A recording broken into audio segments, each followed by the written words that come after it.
হরিশ্চন্দ্রপুরে জমি চাষ করতে বাধা, দুপক্ষের মধ্যে বচসা, মারামারিতে জখম নয় গ্রেফতার এক।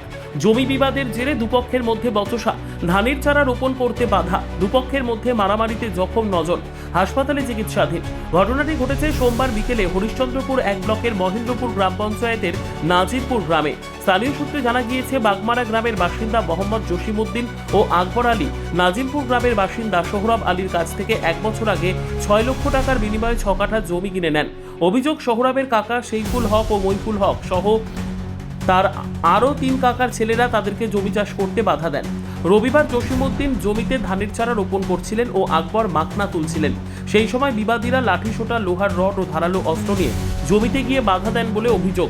এ নিয়ে দুপক্ষ হাতাহাতিতে জড়িয়ে পড়েন। জসিমউদ্দিন পক্ষের 7 জন এবং অভিযুক্ত সেইফুল ও মইফুল পক্ষের 2 জন জখম হয়। হরিশ্চন্দ্রপুর গ্রামীণ হাসপাতালে তাদের চিকিৎসা চলছে। খবর পেয়ে ঘটনাস্থলে পৌঁছয় হরিশ্চন্দ্রপুর থানার পুলিশ। এক অভিযুক্তকে গ্রেপ্তার করে পুলিশ। জসিমউদ্দিন বলেন, আমি জমি কিনে নিয়েছি, আমার কাছে দলিল ও খতিয়ান রয়েছে, তা সত্ত্বেও তারা গায়ের জোরে জমিতে উঠতে বাধা দেয়। এদিন জমিতে ধানের চারা রোপণ করছিলাম, তারা দলবল নিয়ে এসে ধানের চারা রোপণে বাধা দেন, ধানের চারা তুলে ফেলে দেন। প্রতিবাদ করলে আমাদের 7 জনকে ধারালো অস্ত্র দিয়ে আঘাত করে জখম করে দিয়েছে। 2 জন আশঙ্কাজনক অবস্থায় রয়েছে, চিকিৎসা চলছে। থানায় অভিযোগ করেছি। অভিযুক্তদের দাবি, জমিটি তার বাবার নামে পাট্টা রয়েছে, সোহরাব কাউকে না জানিয়ে জমিটি বিক্রি করে দিয়েছে, সেই নিয়েই ঝামেলা। ওই যে ওরা জবরদস্তি করছে, তো আমরা জমি দিব না ওকে। ওরা সমাজের খারাপ লোক আছে, বেশি বেশি বললে বলছে, আর বেলার অফিসে বলেছে যে 5টা মার্ডার আমরা করব।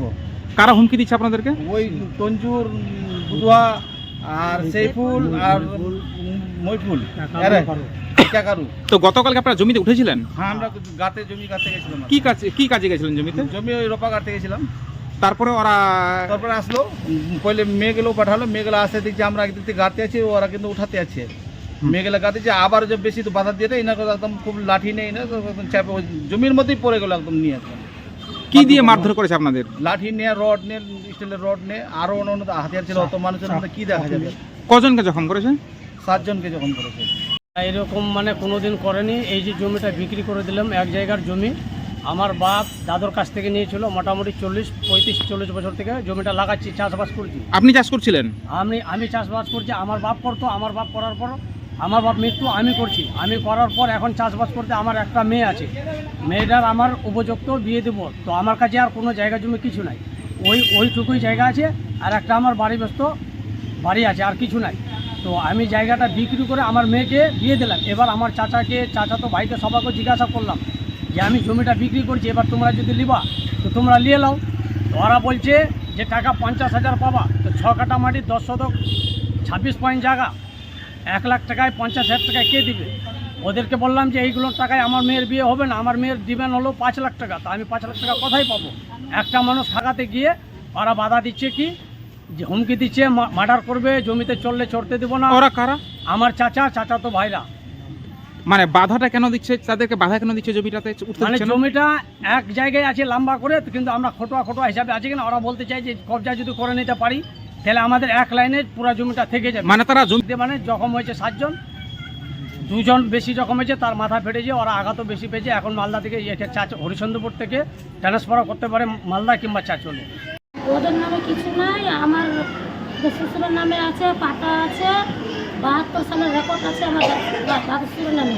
বেলা থেকে শুক্রবার বিচার হয়েছে যে যার জমিটা ওর কাছে ফেরত যাবে, তারপরে কোনো ব্যবস্থা হবে। তার শুক্রবারের মধ্যে যাওয়ার পরে তারপরে কালকা 4টার সময় দল বললে বাগমারিয়ারা জসিম আবার চলে আসছে, আবার লাঠি বলম ফর্সা নিয়ে চলে আসছে। আমাদের মালিকরা বাড়িতে না হাঁটতে চালাই গেছিল।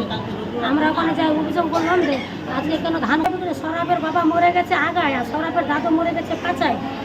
সেই অভিযোগটা ওখানে বেলার থেকে দোয়া আছে, ওখানে কাউ দোয়া আছে। ও বলছে কি যে আমার দাদু আগায় মরে গেছে আর বাবা পাচায় মরে গেছে।